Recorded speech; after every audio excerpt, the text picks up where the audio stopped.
জানিয়ে দেব আজকের সর্বশেষ খবরাখবর।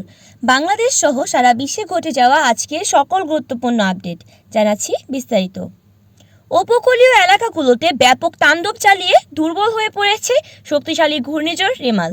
বর্তমানে এটি স্থলগভীর নিম্নচাপে পরিণত হয়েছে। এরপর ধীরে ধীরে আরও দুর্বল হচ্ছে, ফলে এই নিয়ে আর আপডেট দেবে না বলেছে আবহাওয়া অফিস। সোমবার সকালে আবহাওয়া অফিসের সর্বশেষ বিশেষ বিজ্ঞপ্তিতে ক্রমিক নম্বর 19-এ এ তথ্য জানিয়েছে। এতে বলা হয়, ঘূর্ণিঝড় রেমাল উত্তর দিকে অগ্রসর ও দুর্বল হয়ে স্থলগভীর নিম্নচাপে পরিণত হয়ে যশোর ও তার কাছাকাছি এলাকায় অবস্থান করছে।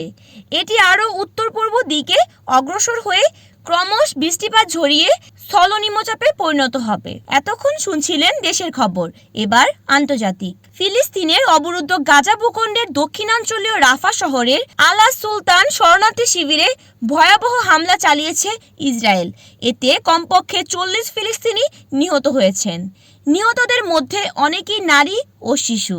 হামলায় আহত হয়েছে আরও বহু মানুষ। গাজা স্বাস্থ্য মন্ত্রণালয়ের এক বিবৃতিতে বলেছে, রাফা ইসরায়েলি বিমান হামলার ফলে কমপক্ষে 40 ফিলিস্তিনি নিহত হয়েছে এবং আহত হয়েছে আরও বহু মানুষ।